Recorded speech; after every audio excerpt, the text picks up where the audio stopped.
Забыть бы надо, мне тебя забыть бы надо, только все напоминает мне сегодня об одном. Ленинградская блокада, Ленинградская блокада, и стучащий неустанно ленинградский метроном.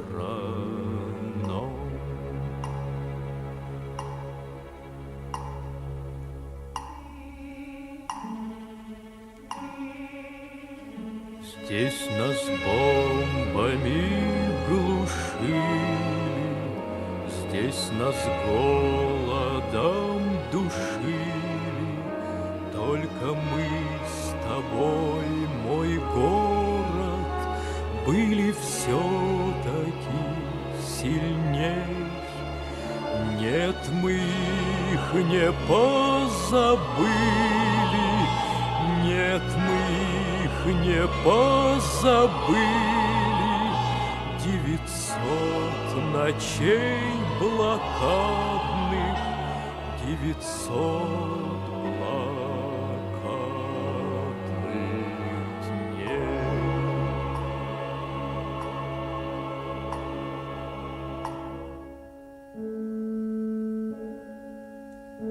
Тишина стоит такая, тишина стоит такая, дремлет Нарвская застава, спит под снегом летний сад. Метроном не умолкает, метроном не умолкает, будто все сердца погибших и сегодня в нем стучат.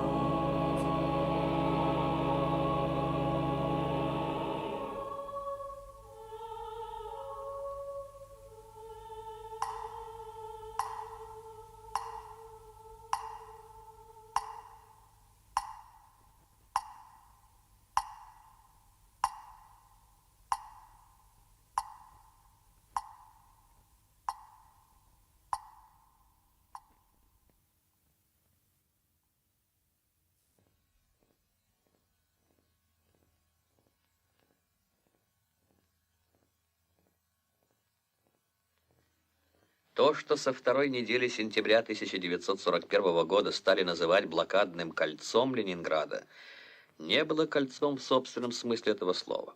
Это были три огромные дуги.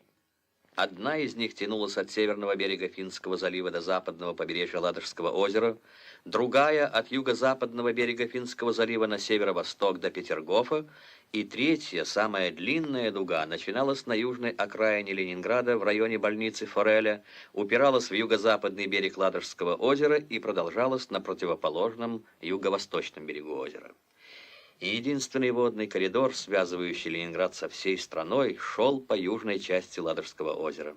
Эта щель отдушина была шириной в 60 километров, не больше, но и эта дорога жизни, как потом называли ее, непрерывно подвергалась бомбежке с воздуха и артиллерийским обстрелам немецких дальнобойных орудий, так же, как и сам Ленинград.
командующего артиллерией. Жданов, прошу вас нанести массированный удар из всех видов дальнобойных орудий по точкам противника, обстреливающим город. Немедленно! Андрей Александрович, весь лимит тяжелых снарядов на сегодня израсходован. Андрей Александрович, вы меня слышите?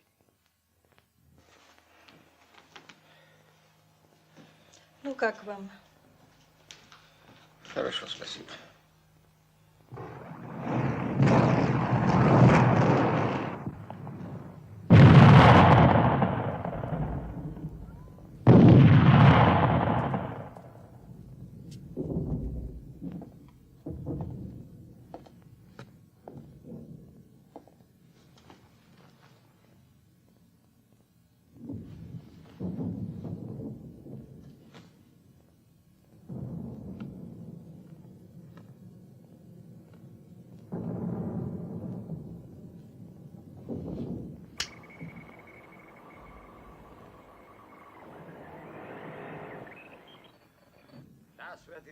В эти часы на нашем Восточном фронте вновь происходят громадные события.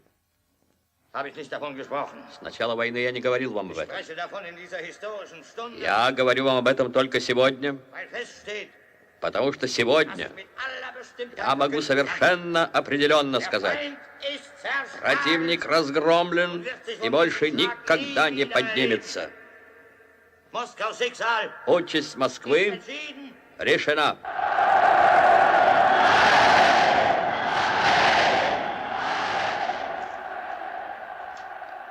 Какие будут приказания, товарищ Сталин?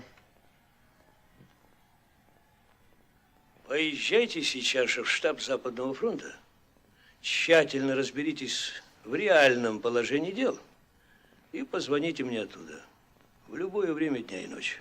Есть.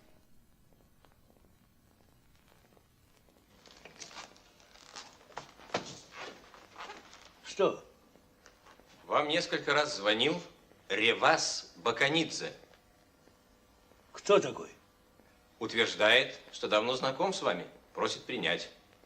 Он в Москве проездом. Ревас Баканидзе? Здравствуйте, товарищ Сталин. Здравствуй, Резо. Здравствуй, Коба.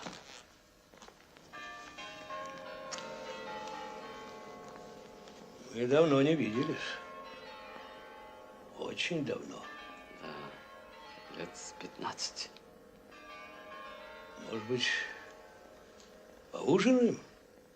Или, точнее, позавтракаем? Ты, наверное, голоден. Через 40 минут я должен быть на Белорусском вокзале. Начнется погрузка моей дивизии. Ты командуешь дивизией? Нет, я комиссар.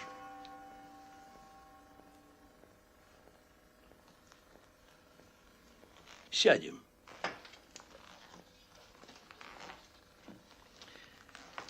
Ну, как жена? Кета умерла в 29-м.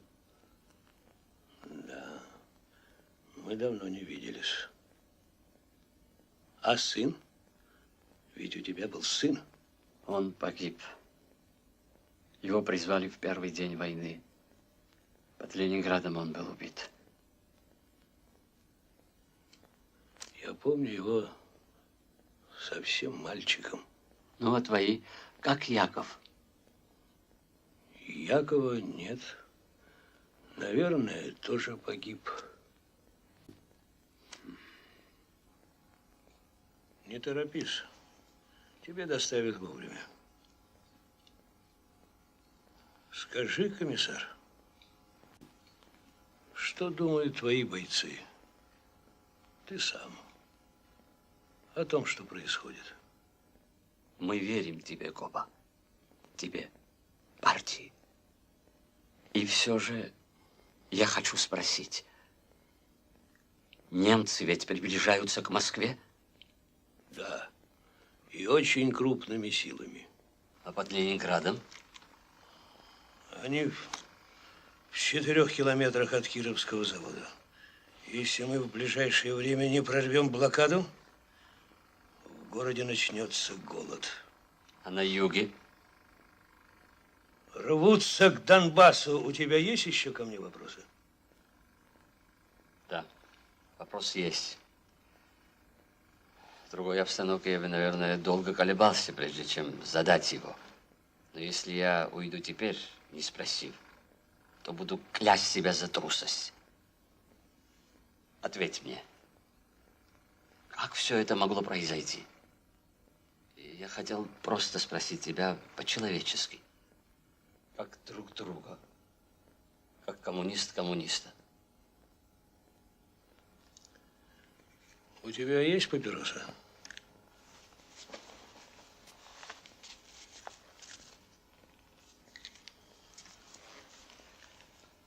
Сиди.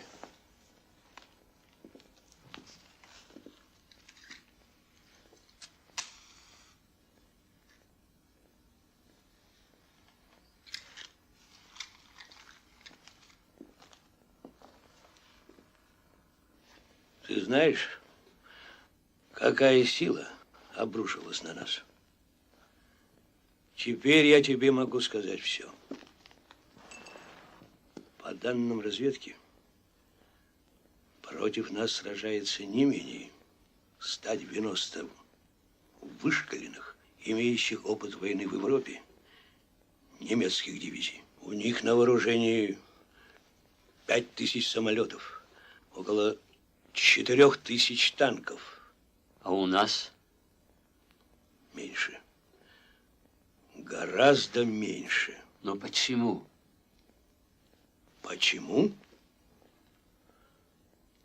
А тебе известно, как росла наша оборонная промышленность в предвоенные годы? Нет, конечно, это секретные данные. Да, секретные, но теперь в этом нет секрета. На 39%. Ежегодно. Мало? Значит, мало. Мало?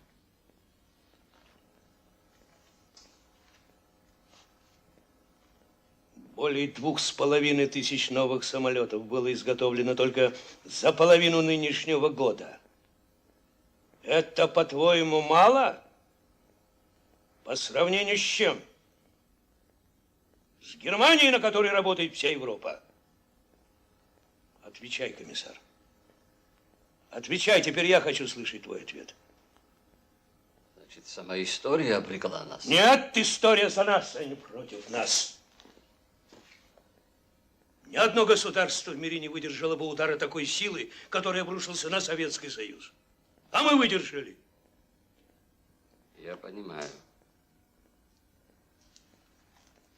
Но почему, объясни?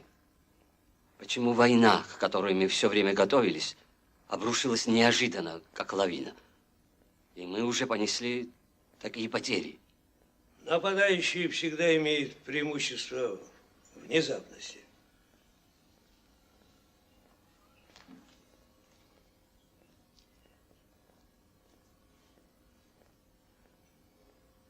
Мы делали все, что могли, Резо. Почти все. Однако допущен просчет.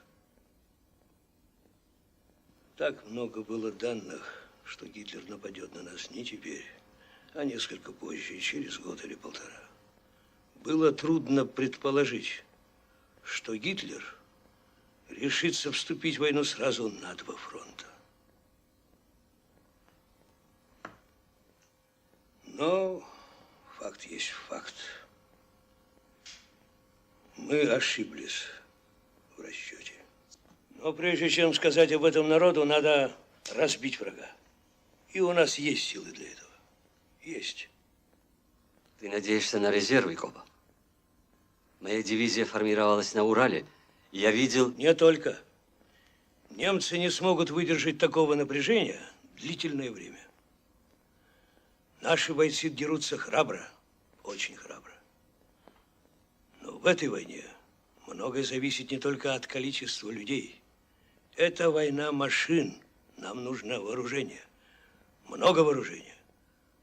И оно будет у нас. Тогда наступит перелом. А пока... Я понимаю. пока надо выстоять. И последний вопрос, Коба. Мы не отдадим Москву. Этого нельзя допустить ни в коем случае.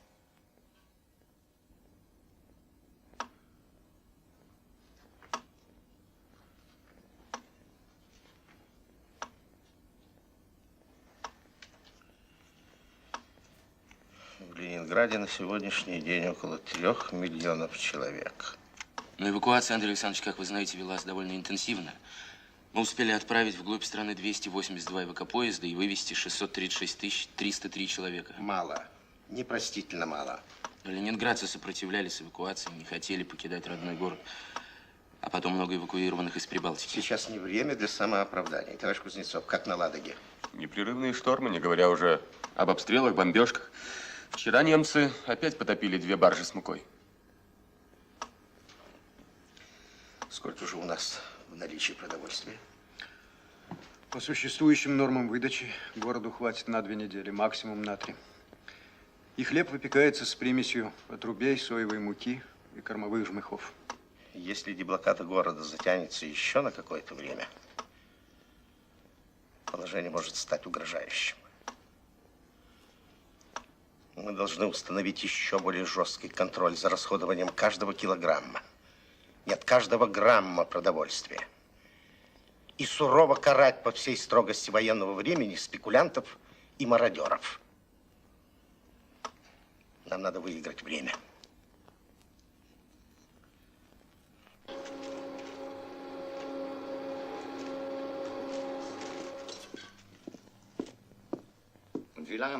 Сколько времени, по-вашему, Петербург сможет выдержать блокаду? Я не вполне понял, мой фюрер. Вас интересуют запасы продовольствия в городе?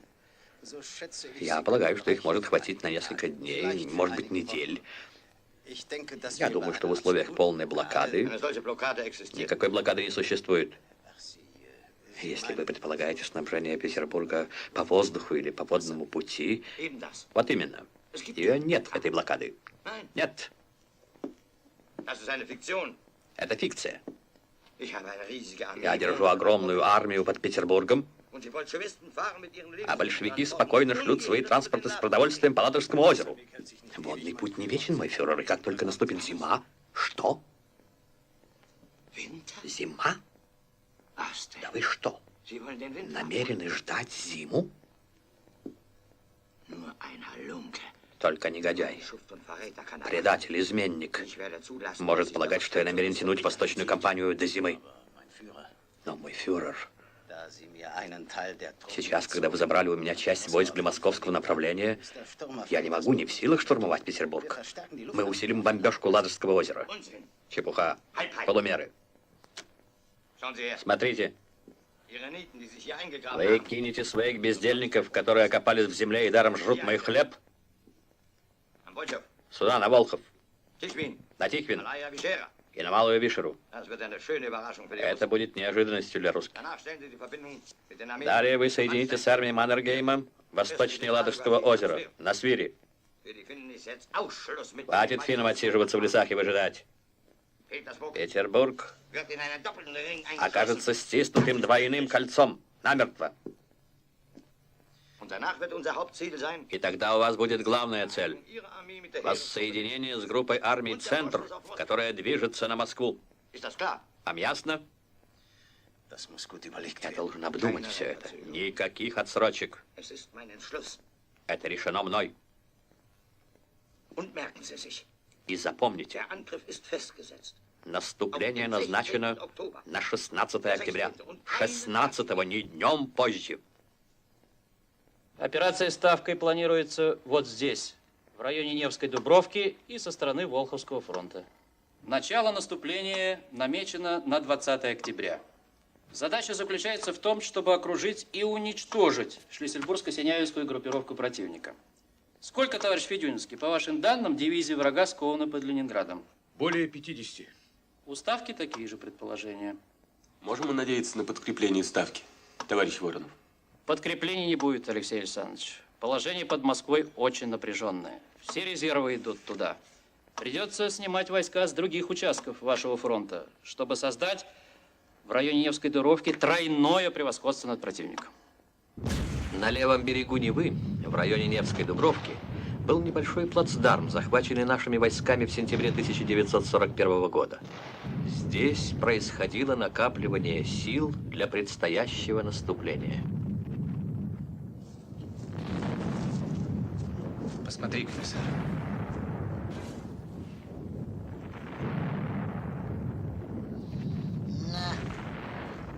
Веселенькое место.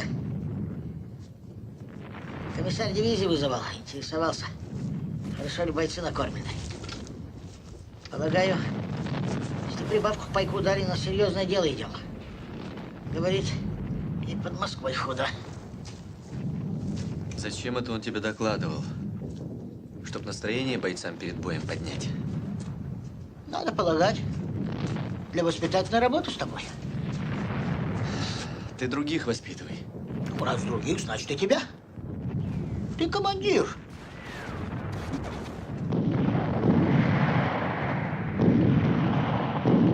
Сумеем здесь большой бой немцу навязать. Ослабит он нажим на Москву, логика войны. И очень важно, чтобы каждый это понимал. Доложить о готовности. Первая рота готова. Вторая готова. Третья готова. Пошли.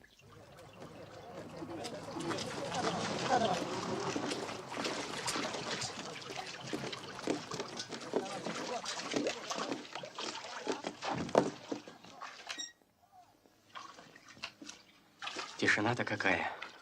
Не каркай. А что, товарищ майор, если мы первыми прорвемся навстречу к нашим и капут блокаде? Не знаю. Должны прорваться.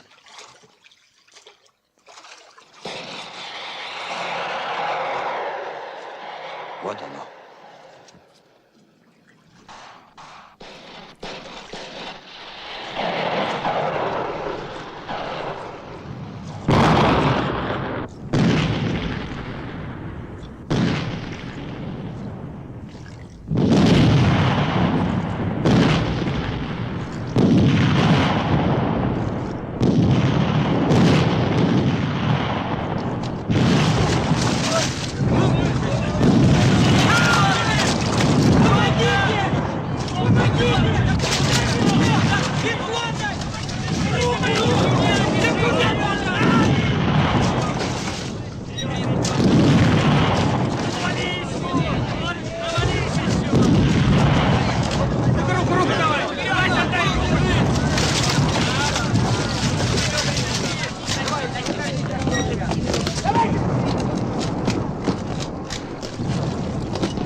Майор Звягинцев здесь?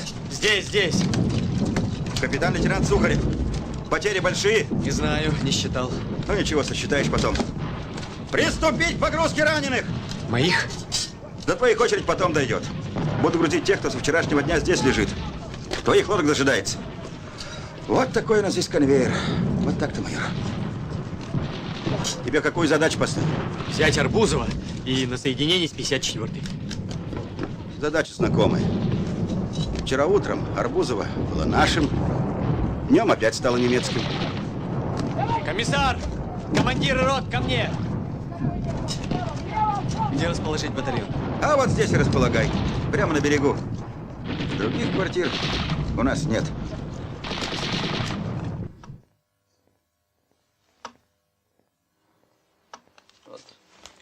Глаза скорбные получаются. А должен быть гнев.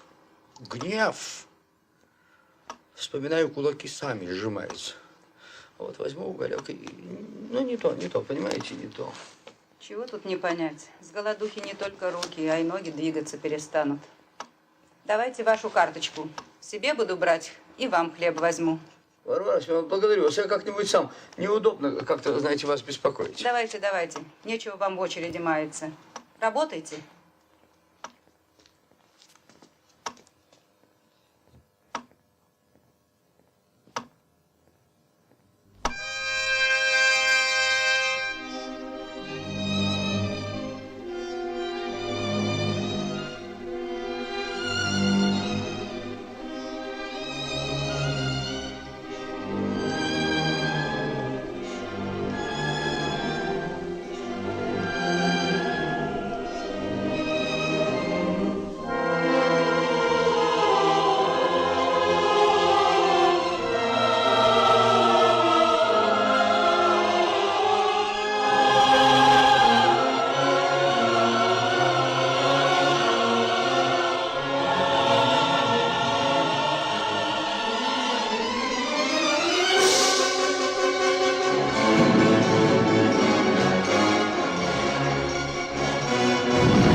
ты гад!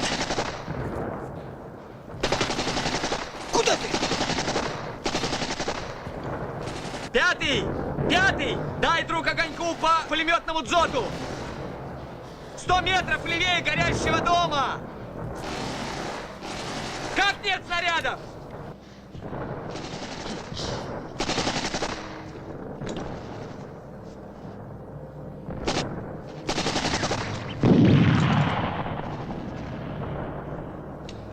За мной, товарищи, вперед! Вперед, вперед!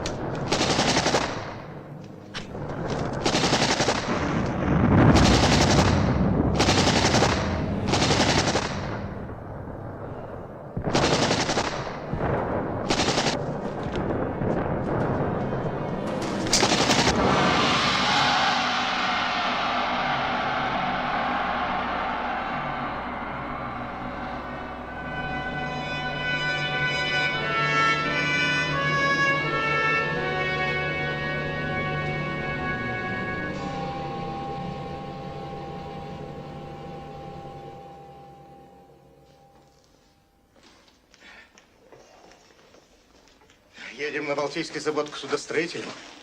Хотим организовать производство понтонов для переброски танков через него. Что нового на пятачке, товарищ Веденинский?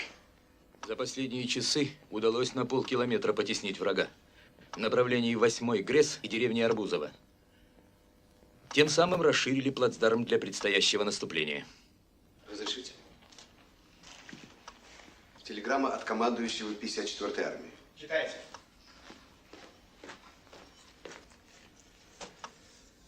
В 4:00 16 октября противник силами 39-го мотокорпуса нанес мощный удар в стык между 4-й и 52-й армиями из района Чудово на Волховском фронте. Точка. Главные силы противника устремились в образовавшуюся брешь, развивает наступление на Будгош и Тихвин. Точка. Вынуждены срочно произвести перегруппировку целью не допустить выхода противника в тыл. Командующий 54-й армией. Значит, упредили нас немцы.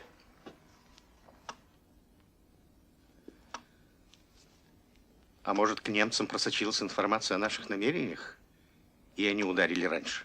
Не думаю, Андрей Александрович. Наступая на Москву, это сейчас для Гитлера главная цель. Противник может проводить отвлекающие маневры, растаскивать наши главные силы. Перевес-то на его стороне. Элементарная стратегия. А если все сложнее? От Тихвина до Волхова и Свири рукой подать. Если немцы соединятся с финнами, ведь оборвется последняя нить, связывающая Ленинград со страной, и мы окажемся в двойном кольце. Как вы полагаете, товарищ Воронов? Это самый худший из вариантов.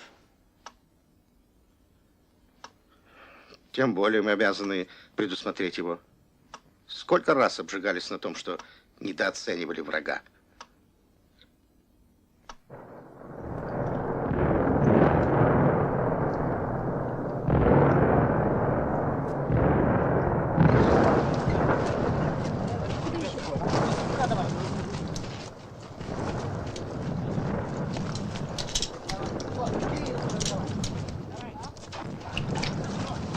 Перевяжите.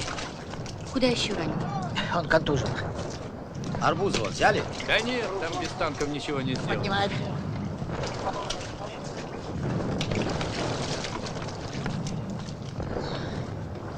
Осторожней. Подтолкните немного. Поехали.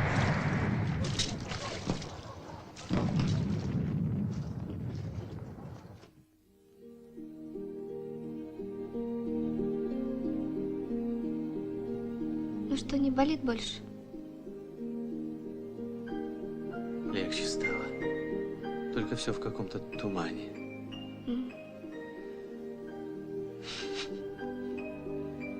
Чего вы улыбаетесь? Тогда в лесу, помните, когда я увидел вас? Думал, чудо. Но чтобы чудеса повторялись, надо быть слишком везучим.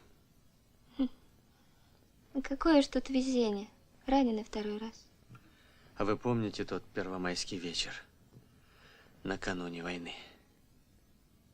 Мгм. Я вообще не хочу ничего вспоминать, Алёша.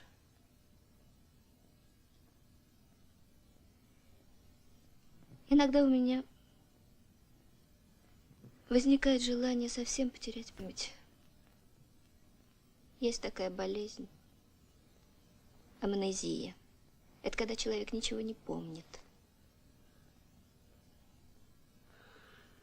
Мне кажется, что вы что-то скрываете. Сестра, пейте.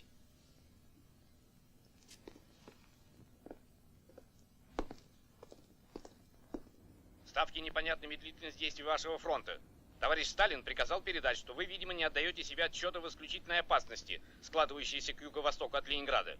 Товарищ генерал, Подождите. Мне приказано передать, что если вы немедленно не прорвете фронт противника и не соединитесь с 54-й, то в конце концов попадете в плен к немцам.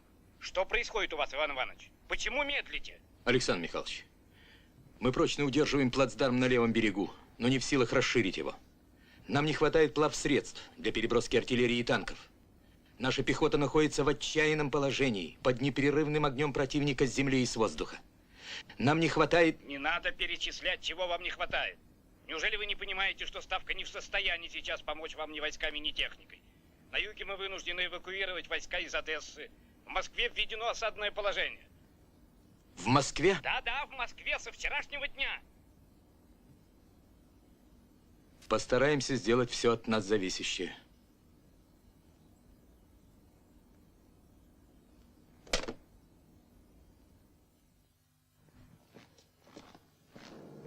Не так быстро, майор. Нам пока по пути. Ты письмо Вере передал? Да. Я бы на твоем месте. Слушай, я тебе уже как-то советовал. Не лезь в чужие дела. Говорит штаб местной противовоздушной обороны. Воздушная тревога! Воздушная тревога!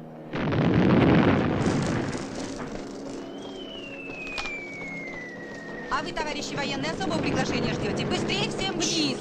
Скорей! Скорей! Скорей!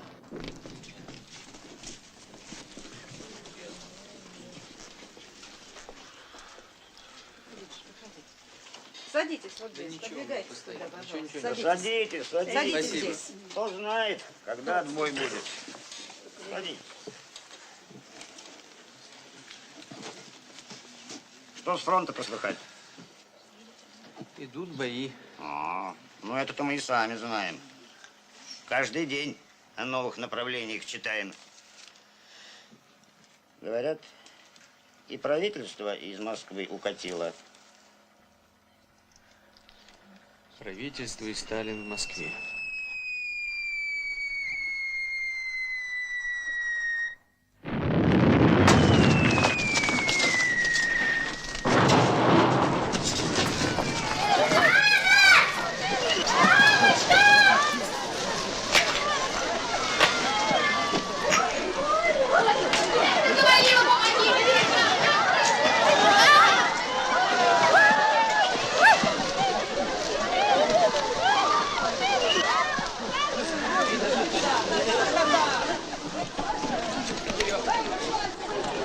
Замлечь!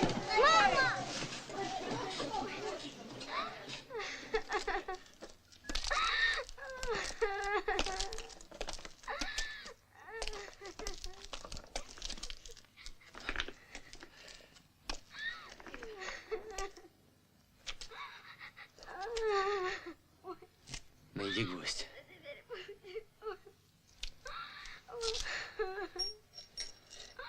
Вот.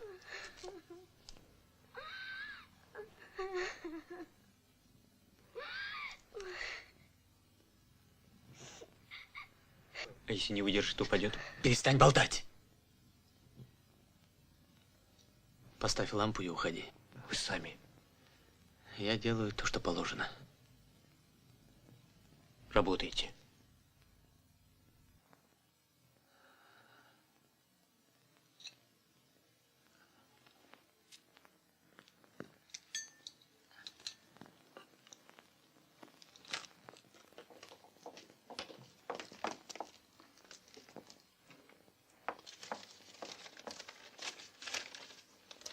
Мне кажется, я везучий.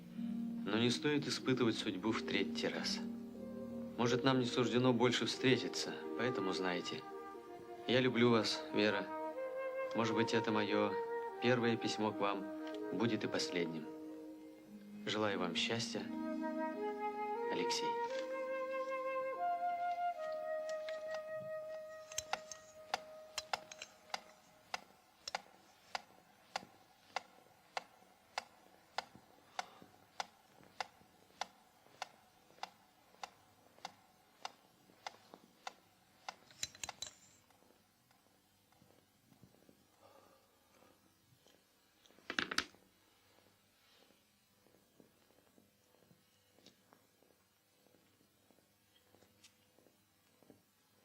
Хорошо.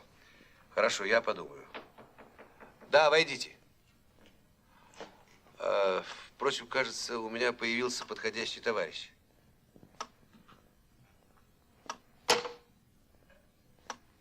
Ну, здравствуй.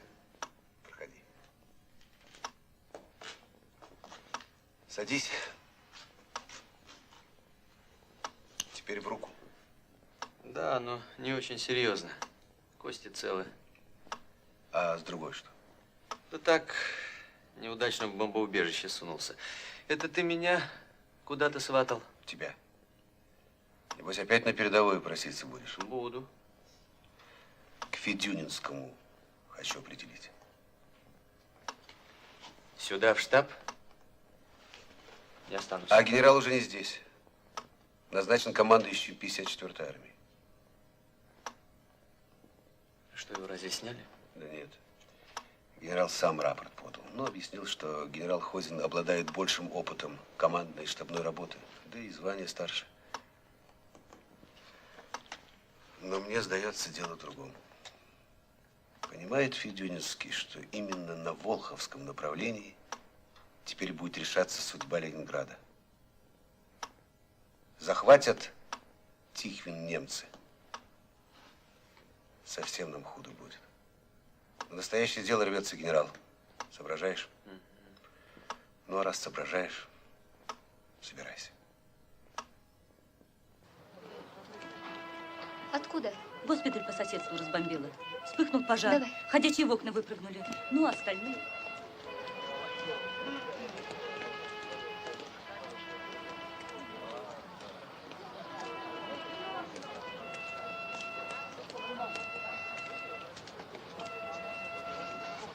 Нести! Эй, вы! Уберите оружие! Я тебя уберу. Я тебя уберу!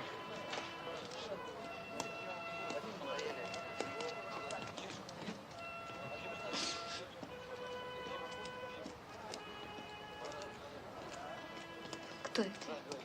Наверное, жена его. Ее снарядом на куски. А он требует в госпиталь.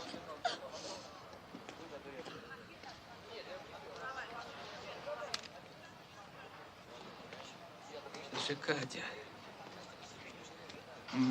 Моя Катя. Они не хотят. В госпиталь ее, сволочи! На операцию!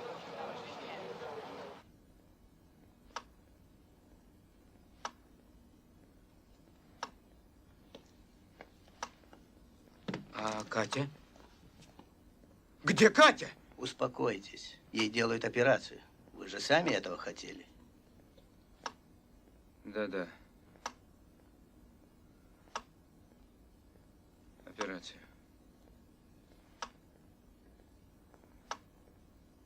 Как это случилось? Вера.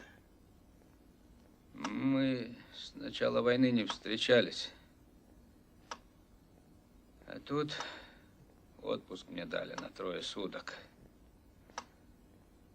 Я через товарища сообщил, что буду сегодня. А она встречать меня вышла. Я уже ее видел. Бежала ко мне. Бежала. А тут снаряд. Прямо на глазах моих. Понимаете, прямо на глазах. А я остался вот. Остался ведь?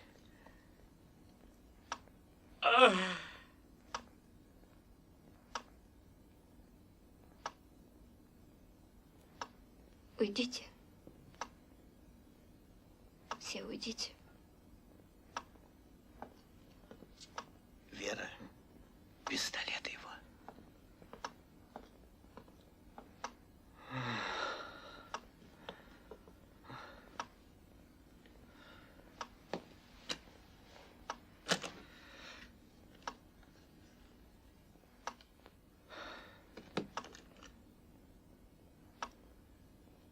Как вас зовут, товарищ капитан? У тебя муж есть? Нет. Это хорошо. Подожди, пока война кончится. Товарищи, в тяжелых условиях приходится праздновать 24-ю годовщину Октябрьской войны. Несмотря на временные неуспехи, наша армия и наш флот геройски отбивают атаки врага на протяжении всего фронта.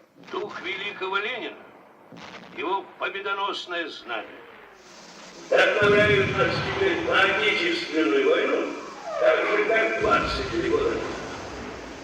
Разве можно сомневаться в том, что мы можем и должны победить немецких захватчиков? Не так страшен черт, как его молитва. Немецкие захватчики напрягают последние силы. Еще несколько месяцев, еще полгода, может быть, годик, и гитлеровская Германия должна лопнуть под тяжестью своих преступлений. Под знаменем Ленина! Вперед! К победе!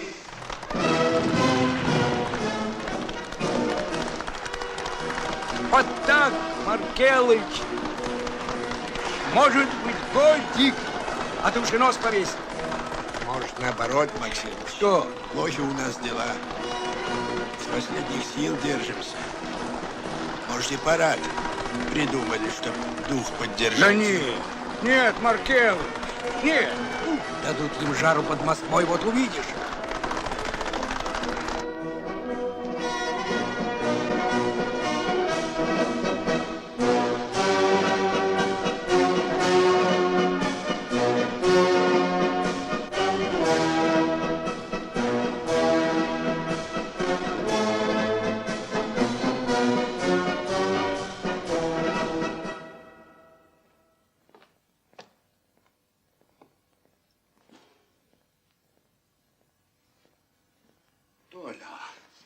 Толя, сынок мой, Толя.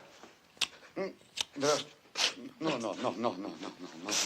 Ну, садись, раздевайся, ближе к огню. Вот, угостить тебя нечем. Ой, нет, у меня еще кипяток. Наверное, не остыл. Есть кипяток.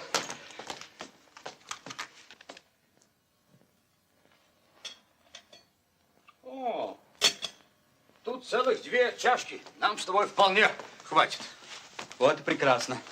Сейчас мы с тобой царский пир устроим.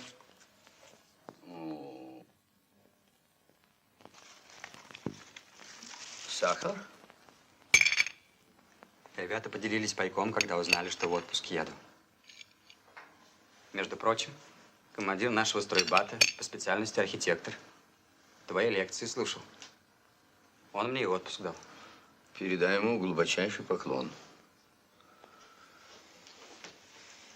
Хорошо. Много ли человеку надо? Человеку надо много, Толя. Для него унизительно сознавать, что его мозг, работа мысли зависит от кусочка хлеба, стакана горячей воды. Что это? Это так, для души. После войны буду ставить монументы. Имена героев выбьют на граните. Вот мне и захотелось представить, каким он поднимется на пьедестал. Солдат, победитель. Пап, ты всегда был человеком здравого смысла. Но с некоторых пор я перестал понимать тебя.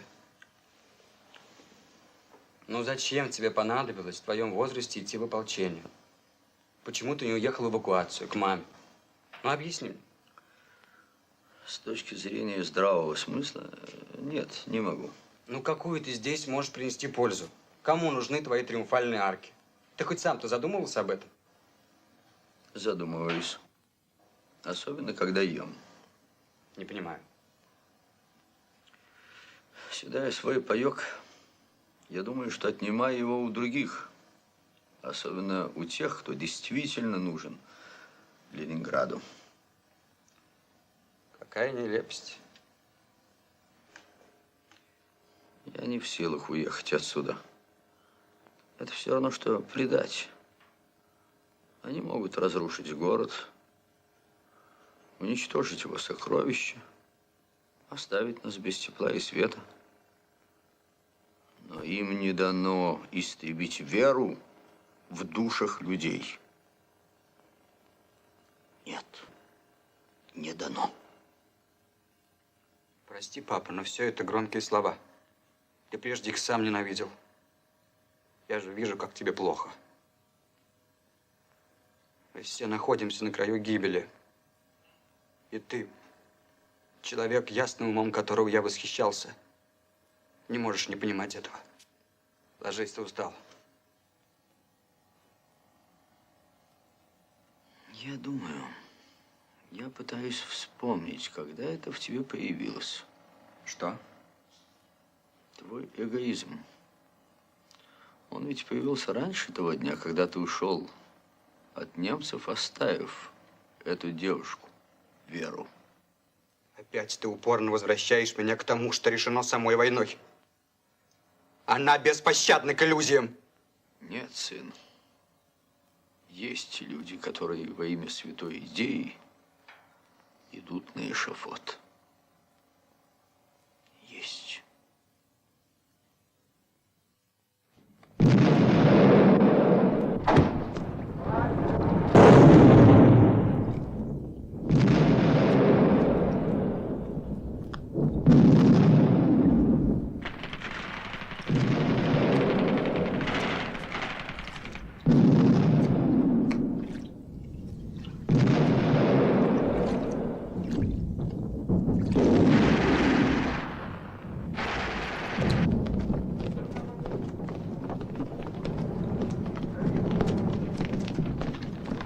Откуда, браток? Из-под Арбузова, откуда же еще? Опять из-под Арбузова.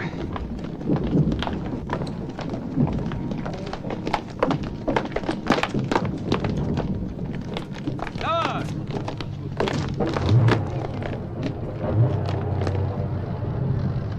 Давай.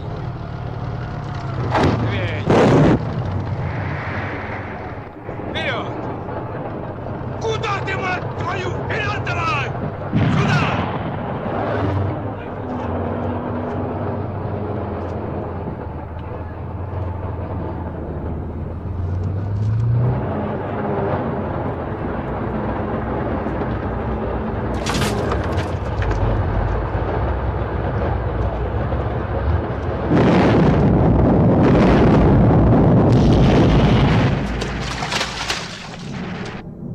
После падения Тихвина под угрозой Волхов.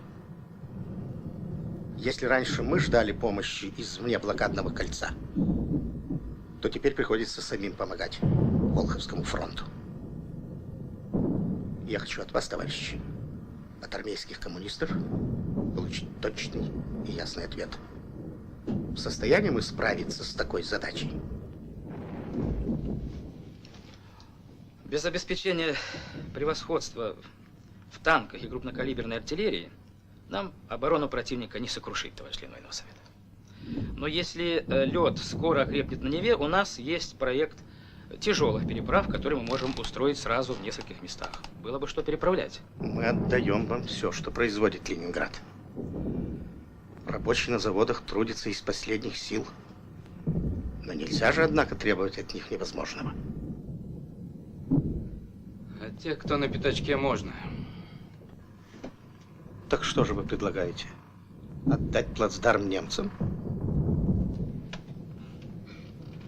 Мы будем драться за этот клочок земли, за переправу, пока мы живы.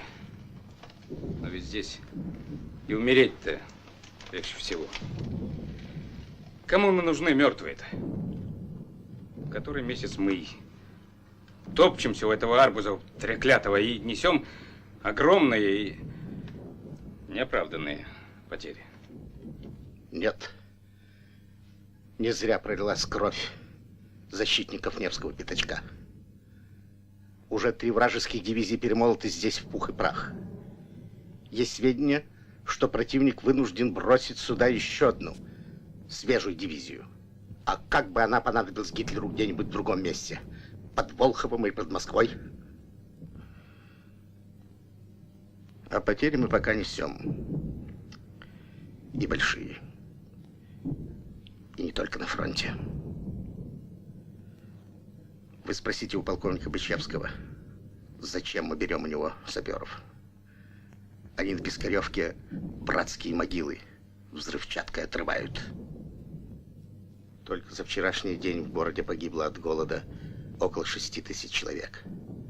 Вот и сравните потери, понесенные вами в бою, с теми, которые несет население. А ведь женщины, старики и дети в атаке не ходят.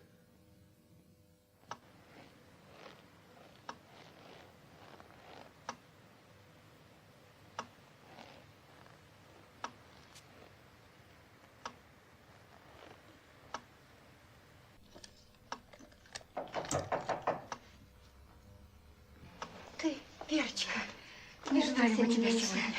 Здрасте. Ну что, мам, как? Прилегла. Ты ее не буди, пусть поспит. Спит.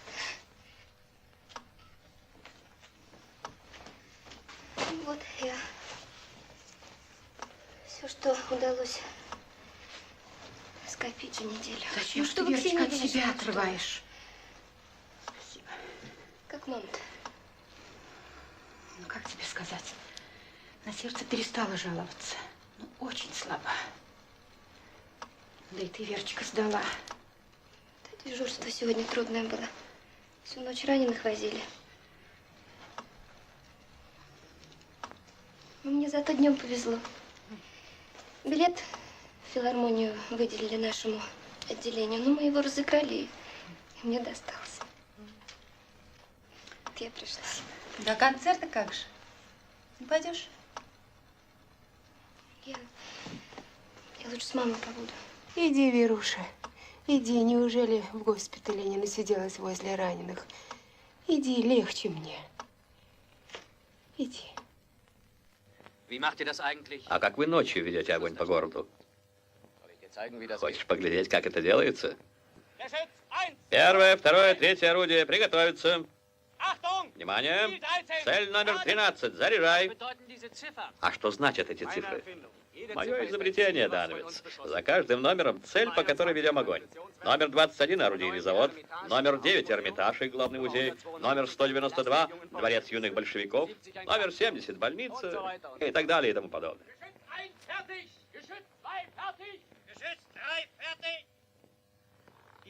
Пою честь, Дановец. Огонь!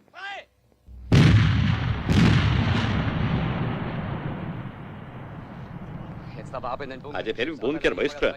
Сейчас начнет отвечать их корабельная артиллерия.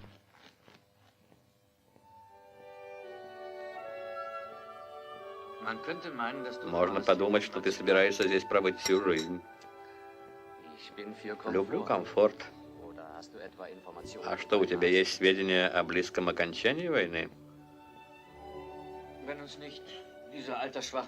Если бы не эти бездарные, дряхлеющие генералы, мы давно были бы в Петербурге. Нет, Арнем, мы не подумали о русских, когда начинали войну. Они бешено сопротивляются. Это не было, черт побери, предусмотрено в планах фюрера.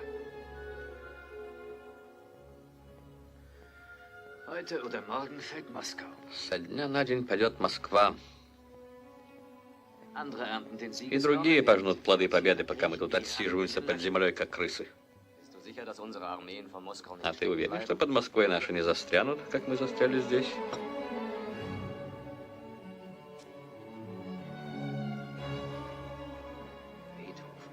Бетховен. Из Берлина? Нет, оттуда. Из Петербурга.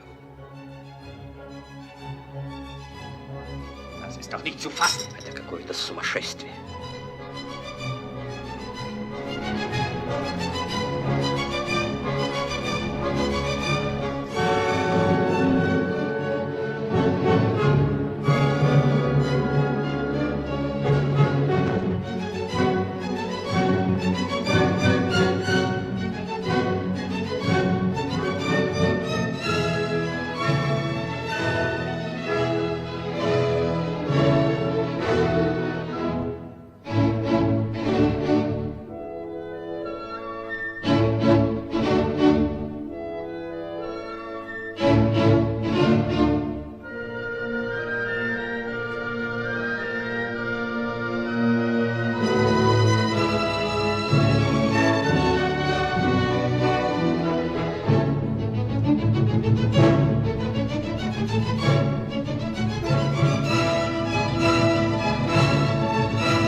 Здравствуй, Вера.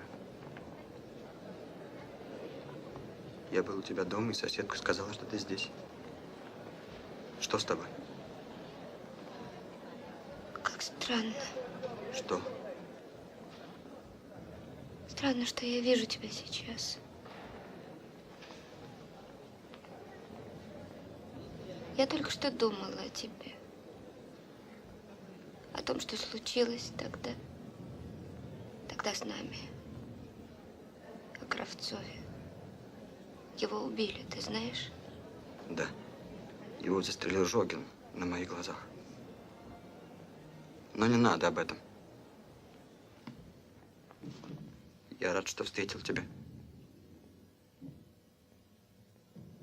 Мне и в голову не пришло бы, что в это время здесь может звучать музыка. А как удалось спастись тебе? Вера, мне трудно говорить об этом. Ну, в общем, немцы поверили в легенду, которую придумал для меня Кравцов, что я сын белогвардейского офицера, которого расстреляли большевики, что я ненавижу советскую власть. Зачем? Кравцов приказал сказать это, чтобы я остался жив и выполнил задание. Он как будто предчувствовал все это. Что? что не дойдет, что его убьют. Он очень надеялся на меня, и я выполнил задание. Странно. Как все странно.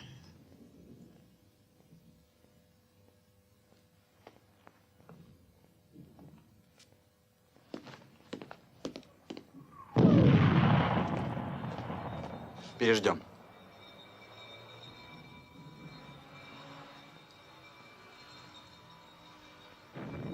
Я боялся нашей встречи, Вера. Тебе трудно представить, сколько я пережил. Но я смогу забыть то, что случилось тогда.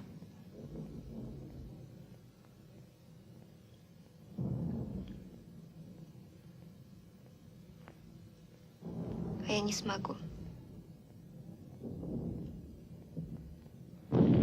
Подожди. Прости, мне пора в госпиталь.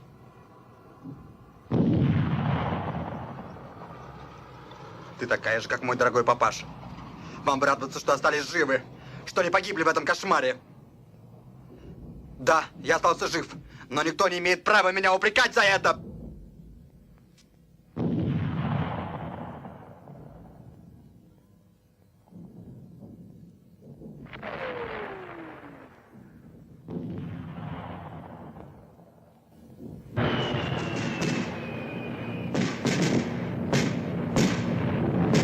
Враг лезет на пролом, не считаясь с потерями, стремясь любой ценой прорваться к Москве своими танковыми клиньями.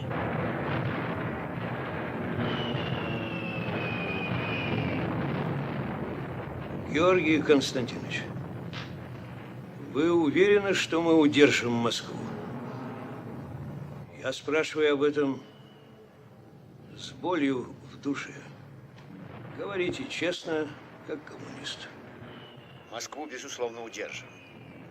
Но нужно еще не менее 2 армий и хотя бы 200 танков. Это неплохо, что у вас такая уверенность. Позвоните в Генштаб и договоритесь, куда сосредоточить 2 резервные армии, которые вы просите. Они будут готовы через неделю. Но танков пока мы дать не сможем.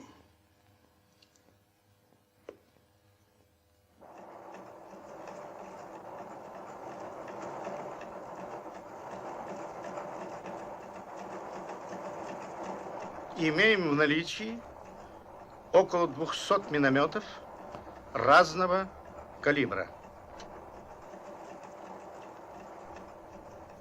Передавайте. Сегодня же подсчитаем наши возможности.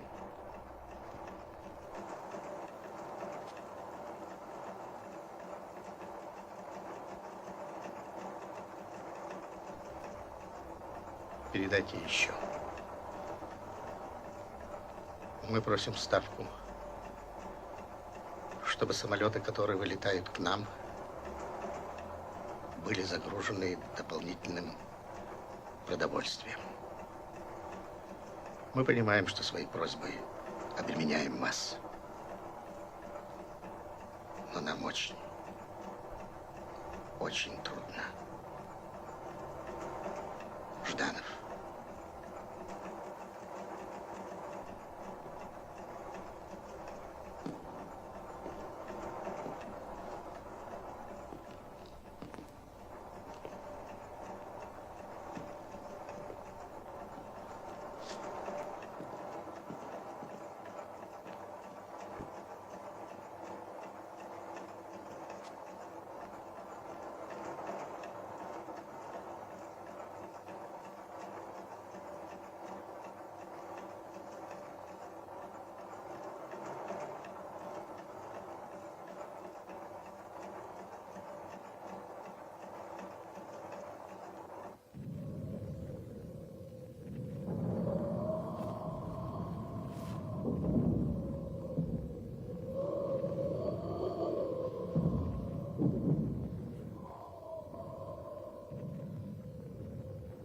Как с планом?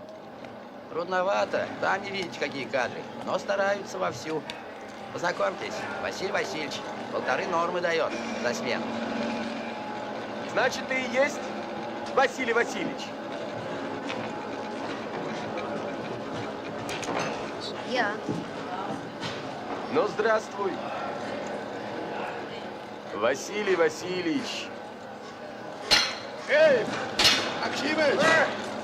Шаби!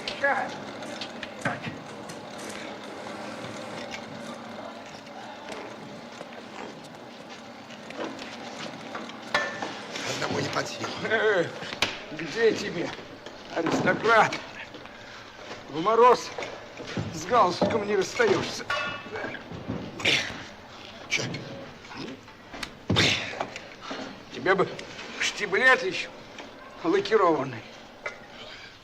Зато ты как чучело гороховое. А еще начальником над нами поставлен. Есть.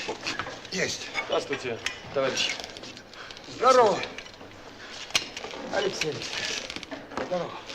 С чем пожаловал? Ой, замерз. Пойдем вон к печке. Погреемся.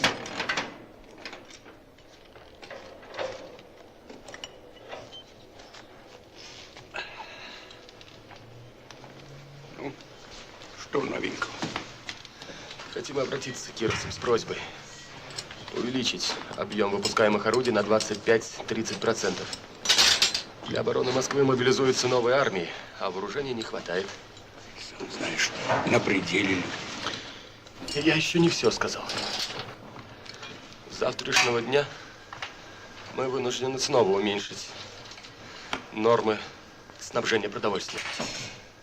Рабочие будут получать 250 граммов хлеба, а иждивенцы 125.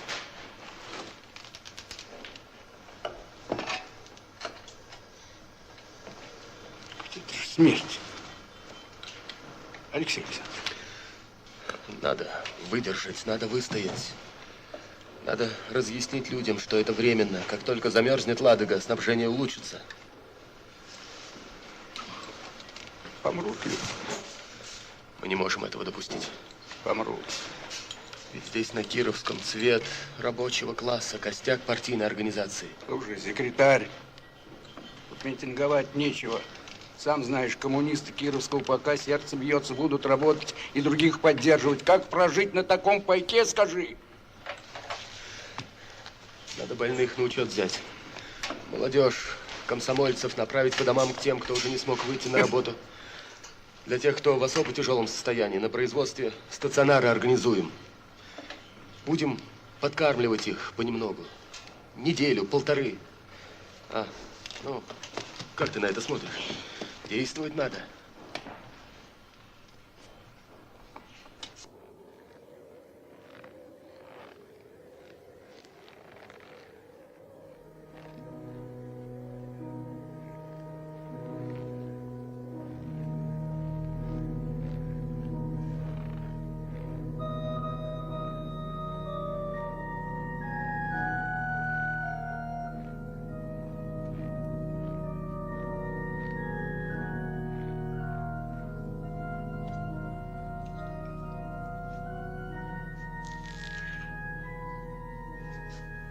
Есть кто живой? Маркелыч?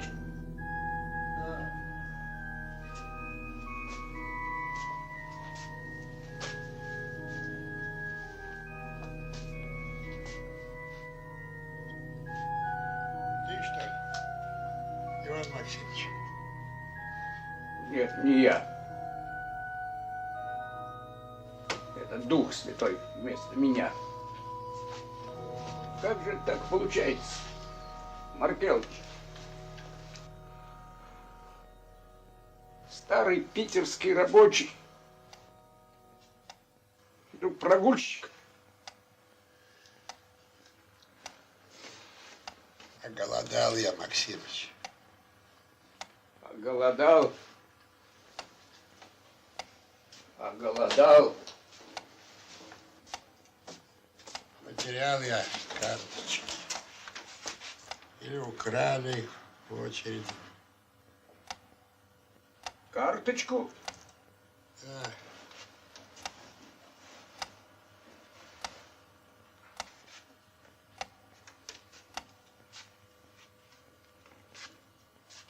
Что ж ты на завод ты не заявил? Что, смеешься, что ли? Кто же теперь восстанавливает карточки? Был у меня 5 сухарей, кусок клея столярного. 4 дня жил. Уж на заводе. Уж помогли бы тебе как-нибудь. Стационар открыли. Полежал бы там. Подкрепился. Сил нет, Максимыч. Не дойти мне до завода. Как там в цеху? Как? Мальчишки. Товарищ Кубарев у райских ворот очередь занял. Смерти дожидается. Смеюсь. Мне конец. Я не до смеха, не до шуток. Я по поручению парткома к тебе пришел. У тебя партбилет где? При себе где же еще? Может быть, мне его отдашь? Зачем? У тебя вон двери открыты, никого нет. Может, помрешь? Чего? А коли живой, так должен помнить, что коммунист в трудное время в постели не умирает. Сил нет, Ваня. А я вот тебе сухой паёк принес.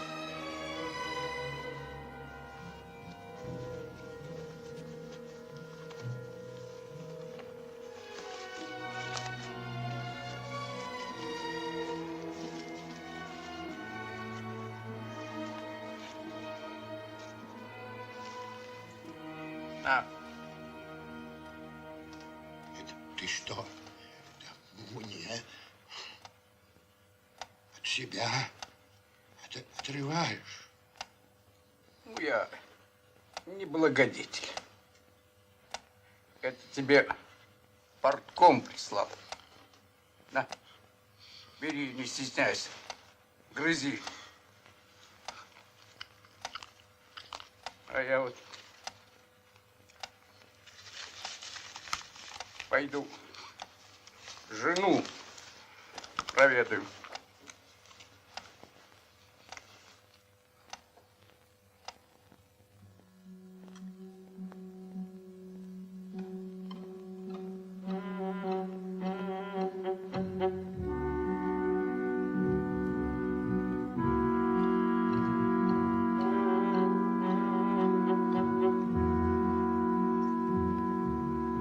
Пожалуйста, одна рабочая, одна иждивенческая. Можно еще за день вперед? Не полагается, вы же знаете. Одна детская, одна служащая.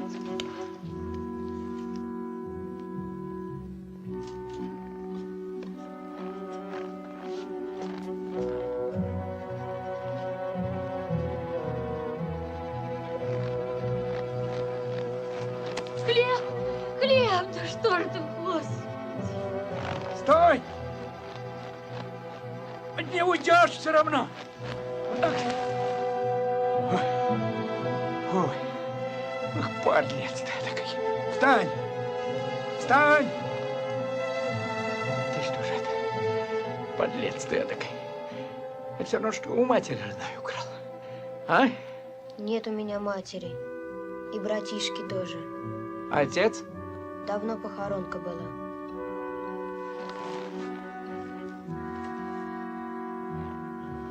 На Кировский завод пойдешь в комитет комсомола. Спросишь Савельева. Скажешь, Королев прислал. Пойдешь? Пойду. Постой.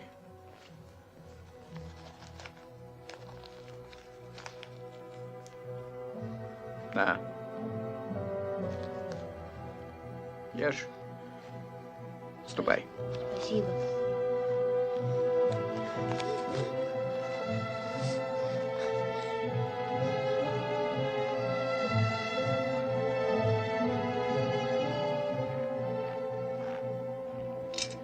Здравствуй, Танечка. Здравствуйте. Ты куда собралась? За кипятком в жилконтору. Там теперь для всех кипятят. Очень 3 копейки литр. Очень хорошо, очень хорошо. Жинка моя дома? Дома. Только...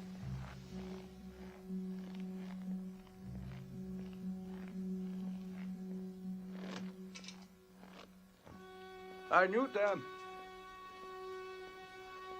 Анюта! Спит. Ну, пусть спит. А почему часы стоят? Мама остановила. Ой.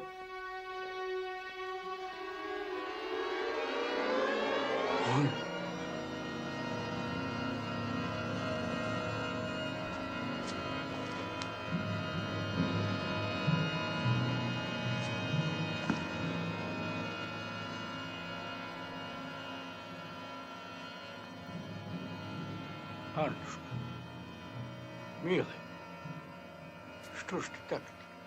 Зачем же?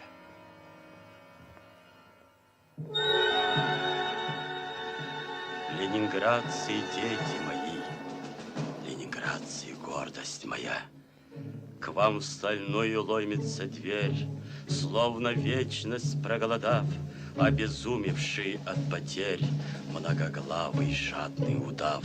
Сдохнет он у ваших застав. Без зубов и без чешуи будет в корчах шипеть змея, будут снова петь соловьи, будет вольной наша семья. Ленинградцы, дети мои, ленинградцы, гордость моя.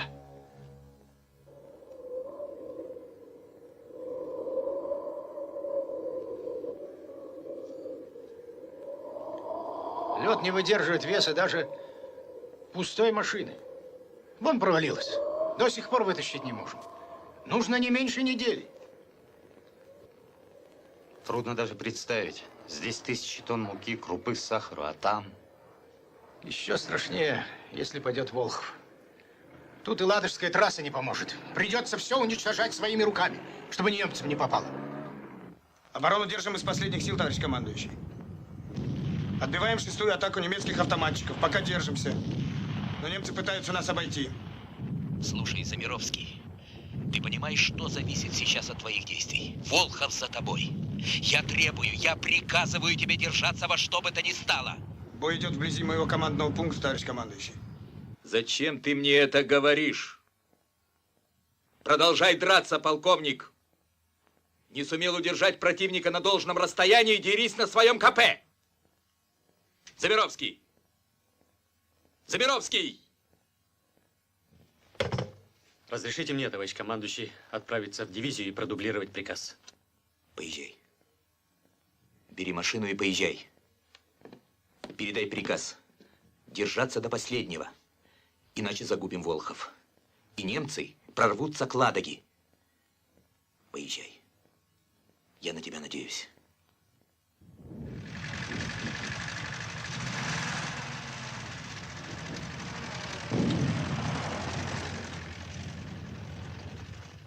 С передовой, товарищи.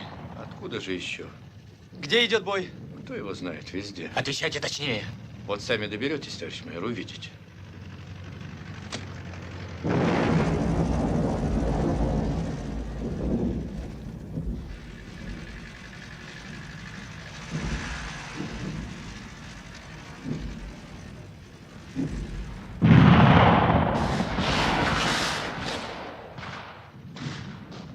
В чем дело, Молчанов?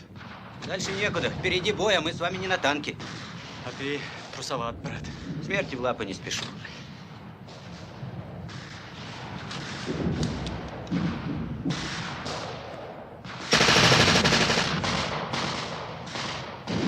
Пистолетом тут не обойтись. Левее надо.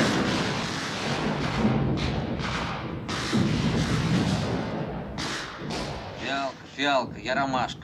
Фиалка, фиалка, я ромашка, ромашка. Фиалка, Связь нужна, фиалка. давай связь. Все связисты на линии. Больше никого не осталось, товарищ полковник. Один я. Фиалка, фиалка, я ромашка, ромашка, фиалка, фиалка. Где командир дивизии? Ну, я командир дивизии. А ты продолжай вызывать, продолжай.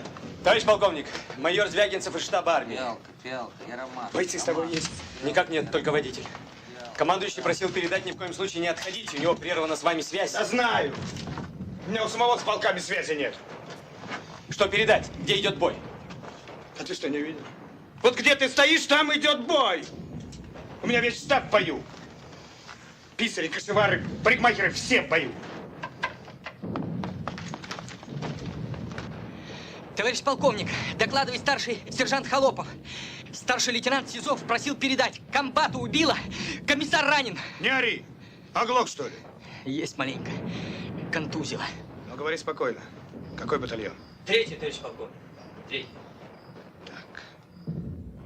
Товарищ полковник, разрешите принять командование, имею опыт. Давай. Давай, если ты такой. Холопов, веди майора.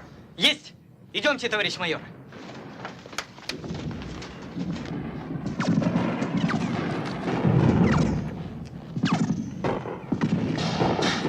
А ты возвращайся. Не могу, товарищ майор. Обстановка требует. Тоже имею опыт.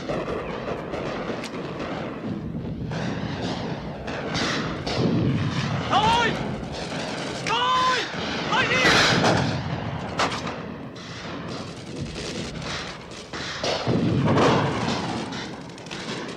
Пулемет давай сюда! Быстро!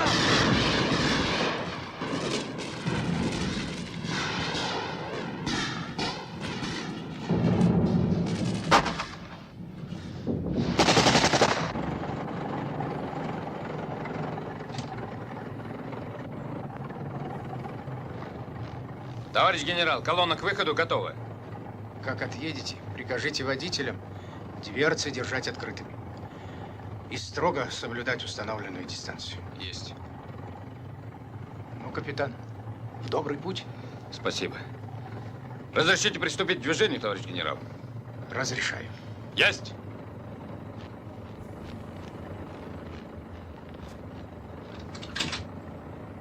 Пошли!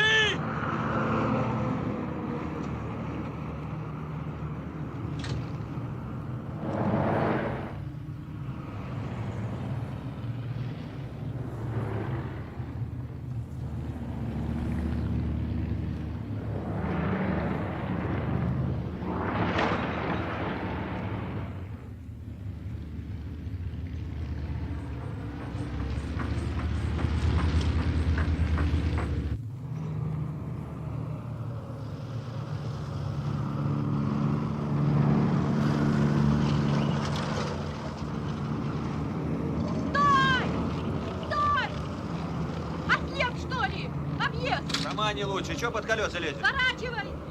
Сворачивай!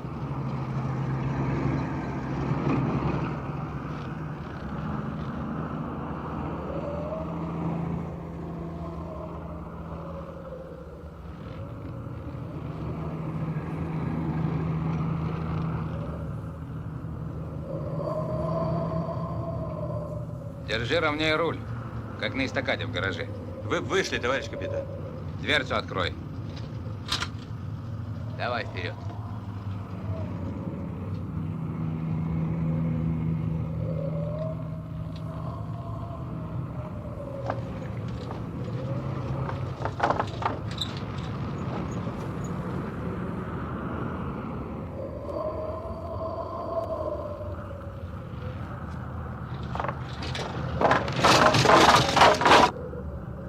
Куда ты?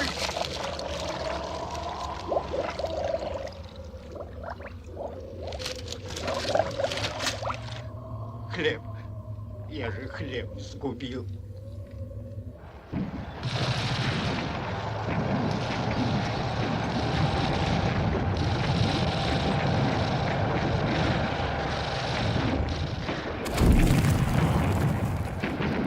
Идут. Опять идут, сволочи. 7-й. 7-й. Видишь? Вижу. Не торопись, как в прошлый раз, зря снаряды кидать. Подпусти поближе. Они побегут твои? Не побегут.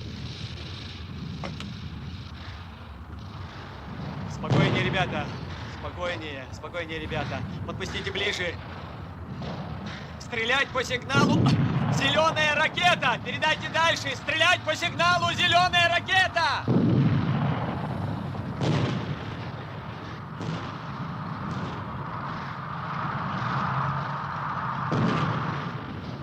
Робертс, почему русские молчат? Может быть, удрали? Примитивная тактика. Продолжайте движение, Шмидт. А я пойду в обход. Там же болото. Оно замерзло, Шмидт. Я проверял. Vorwärts!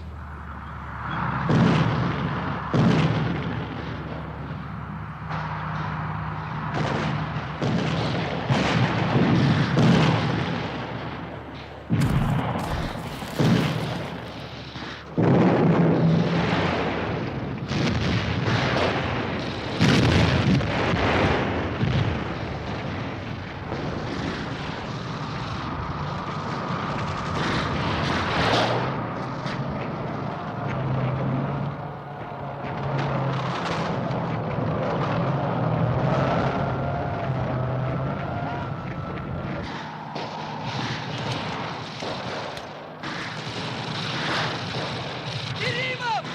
Керимов, смотри!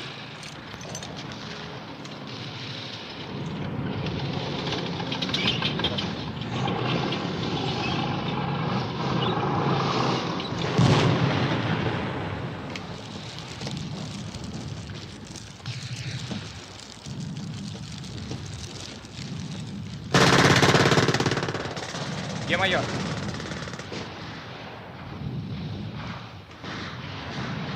Товарищ майор, взвод моряков Ладожской флотилии прибыл в ваше распоряжение.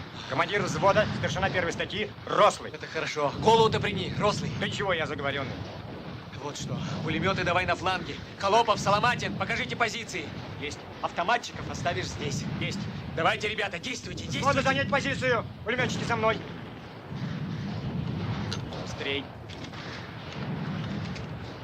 Огонь! Огонь!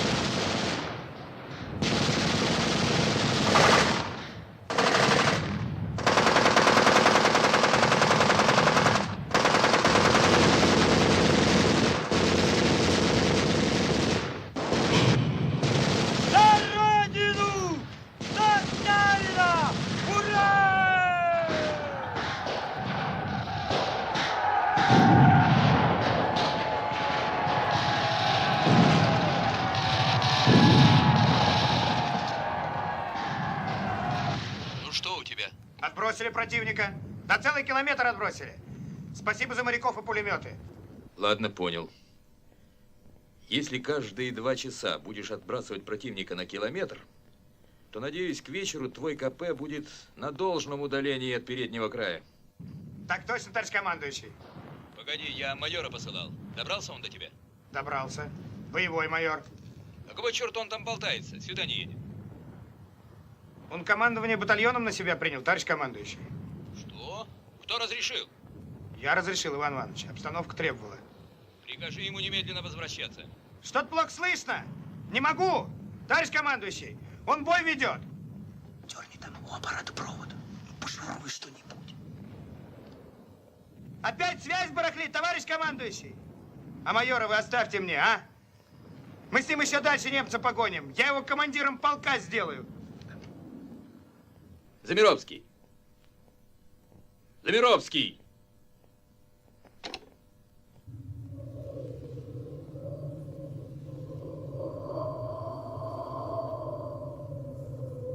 Не видать. —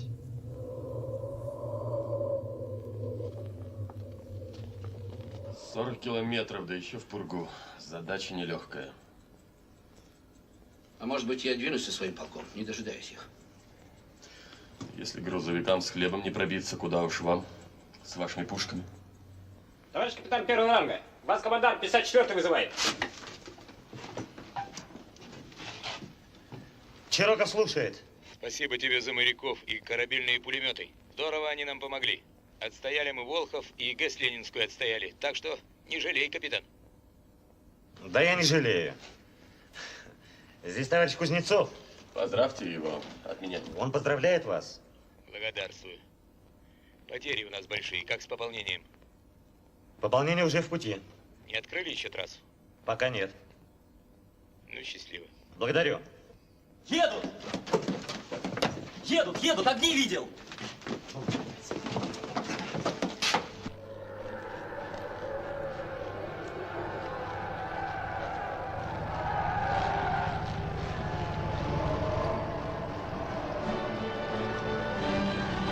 Молодцы!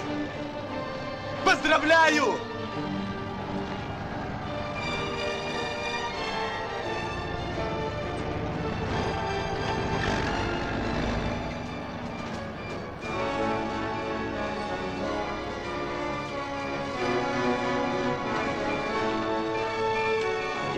Декабря 1941 года ночным штурмом войска Волховского фронта под руководством генерала Мерецкого освободили город Тихвин и продолжали развивать наступление на запад. 10 декабря 54-я армия генерала Федюнинского перешла в наступление и отбросила противника от Волхова. Таким образом, гитлеровским генералам не удалось охватить Ленинград вторым блокадным кольцом.